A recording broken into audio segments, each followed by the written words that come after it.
What is school for? Feel free to call me slow, but I spent 16 years going to school, and I still don't know. When I finished, I didn't know how to do my own taxes, purchase a home, or apply for a loan. I didn't know a thing about investments, building credit, or getting a job. I graduated at the top of my class, and what did I have? This fancy diploma to sit at home with my mom.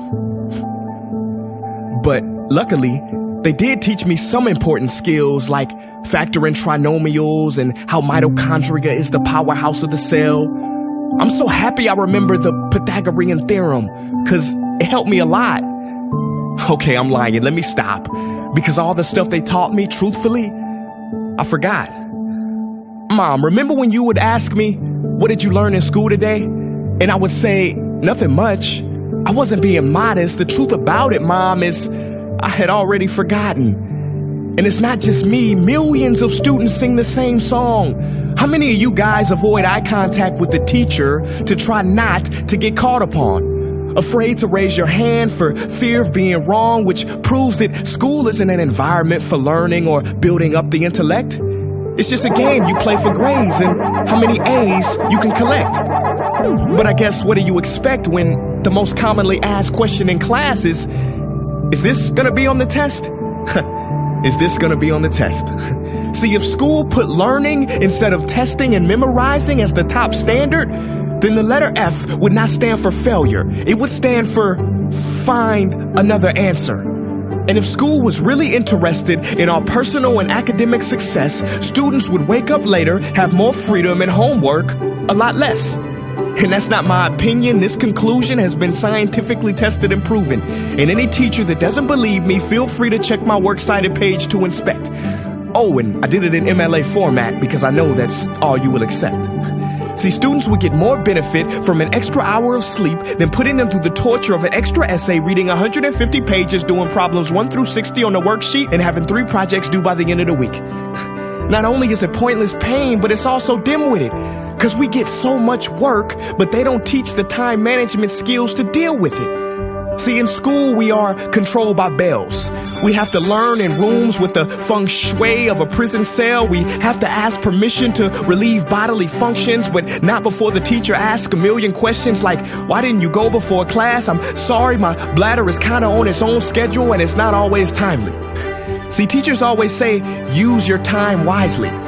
But that never made sense to me. Because these 6 cruel hours of our lives we call school might literally be the worst use of time management ever in history. Think about it. The traditional teaching method is foolish. No, it's useless, multiplied by the square root of stupid. What they do is they cram information in your head, force feeding you, and then you throw it up on the test. That's not education. That's bulimia. And the more bulimic you are, the better you will do on their assessments. So it's no wonder why so many students graduate mentally and emotionally anorexic. See, school teaches you how to memorize dots. True education should teach you how to connect them. True education teaches you how to catch a fish. School teaches you, yeah, you caught the fish, but you didn't show your work, so it doesn't count. Throw it back. I'm just asking, what is school for? It's not education. That's just not true. If you still think that, you might be sniffing glue. See, the word education comes from the Latin root educe, meaning bring out, i.e. bring the gifts out of a person and make them viable. But school doesn't bring out much. It just stuffs more facts inside of you. Now, some of that stuff is justifiable. We need reading, writing, and some arithmetic. That's fair. But are you telling me metamorphic and igneous rocks are more important than self-care? If suicide is the 3rd leading cause of death of ages 10 to 24, and Harvard studies suggest the biggest predictor for success is self-control and emotional health, then why the heck aren't we taught how to handle stress, bullies, or rejection? How about anxiety or depression? You know, skills we need for our entire lives. Bro, I don't even know how to cook. I'm honestly surprised I'm still alive. But hey, at least I can name all the battles that happened in the Civil War. Seriously, what is school for? Some say you need it to be successful, and that's something we do not doubt. But do you own a MacBook or iPhone? Did you know they both were created by a dropout?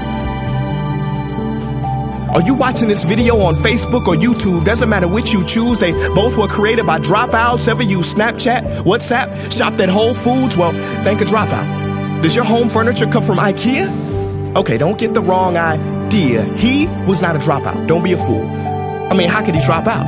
Ingvar Kamprad, founder of IKEA, never even went to school. I know what you're thinking. He's just picking and choosing. There's millions who didn't go to school that aren't successful. Who is he fooling? And you're right. But open your history books and start perusing. You'll find the very people we idolize in school never really had formal and/or secondary schooling. I'm talking George Washington, Abe Lincoln. America's best presidents had zero school between them. Ben Franklin, Thomas Edison, shall I proceed? Ernest Hemingway, Mark Twain, Teddy Roosevelt, Margaret Mead. Now please, I'm not saying drop out, because some schools are great and many teachers are rare treasures. I'm saying that there's a difference between people who are smart and people who score better. I'm saying that your future is something that no test will ever measure.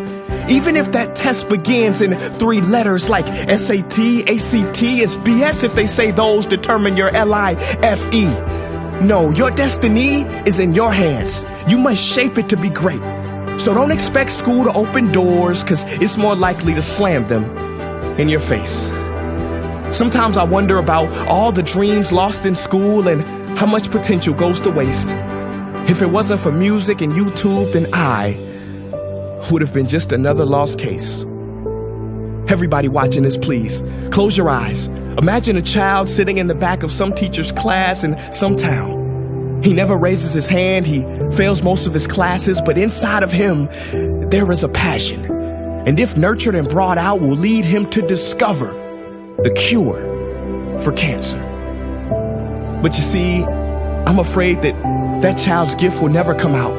He will never win the Nobel Prize award because in class he was ignored and his worth was judged only by his scores.